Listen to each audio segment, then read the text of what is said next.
सुप्रभात बच्चों, आप सभी घर पर कुशलता से होंगे।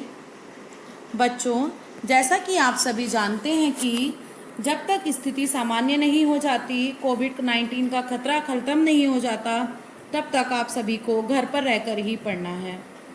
बच्चों, अवकाश से पूर्व आपने हिंदी व्याकरण के पाठ 1 एवं 2 का अध्ययन किया था, जिसमें हिंदी भाषा के बारे में जाना था, उसके रूप के बारे में जाना था, लिपि के बारे में जाना था और पाठ 2 के अंतर्गत हमने वर्णों का अध्ययन किया था।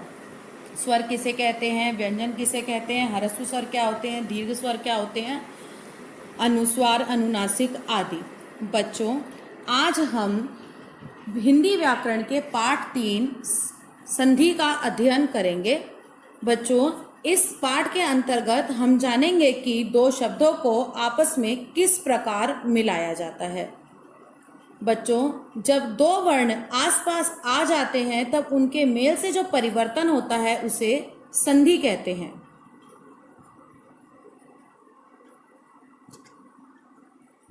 संधि शब्द का अर्थ है मेल। दो निकटवर्ती वर्णों के परस्पर मेल से जो परिवर्तन होता है उसे संधि कहते हैं। उदाहरणार्थ, भानु प्लस उदय। बच्चों, इसमें जो पहला शब्द है उसका आखिरी वर्ण जो है उस पर छोटे ऊ की मात्रा है और दूसरे शब्द का जो पहला वर्ण है वो ऊ है, अर्थात स्वर है। तो जब संधि की जाती है तो पहले शब्द का आखिरी वर्ण और दूसरे शब्द का पहला वर्ण, उन दोनों को आपस में मिला दिया जाता है। स्वर संधि के अंतर्गत स्वरों की संधि होती है। तो जैसा कि यहाँ पर स्पष्ट है, ऊ प्लस ऊ बराबर बड़ा ऊ अर्थात भानु प्लस उदय अर्थात भानुदय। तो कहने का भाव यहाँ पर क्या है कि इससे जो नया शब्द बन रहा है वो स्वरों के मिलने से बन रहा है। भानु प्लस उदय भानुदय। तो इनमें ऊ और ऊ दोनों क्या है, स्वर हैं, और इन स्वरों को मिलाने से क्या बन जा रहा है, नया शब्द भानुदय।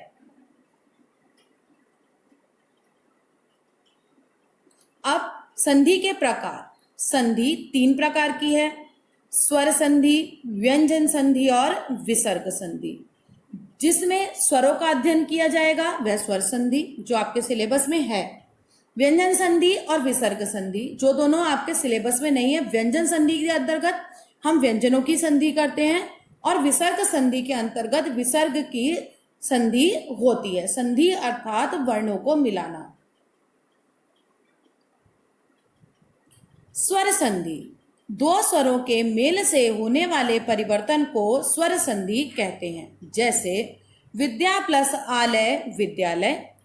इसमें पहले शब्द का आखिरी वर्ण और दूसरे शब्द का पहला वर्ण, जब इन दोनों को मिलाया गया, आ प्लस आ। बच्चों देखो, ये दोनों ही बड़ा आ हैं, तो जब दो दीर्घ रूपी स्वर भी आमने सामने आएंगे तो भी उनका नया रूप दीर्घ ही होगा।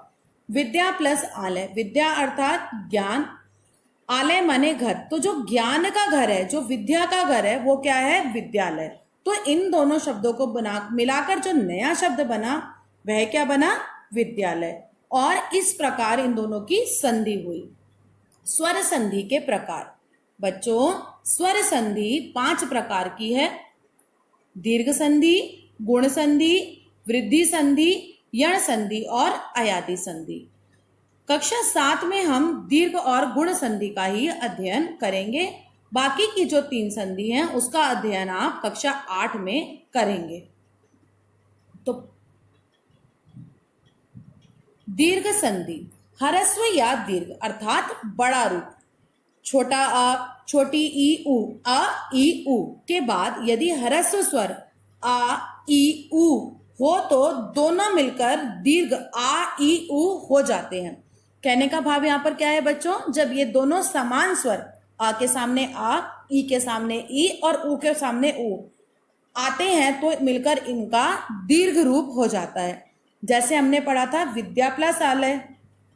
अब अगला देखो, हिम प्लस आलय हिमालय।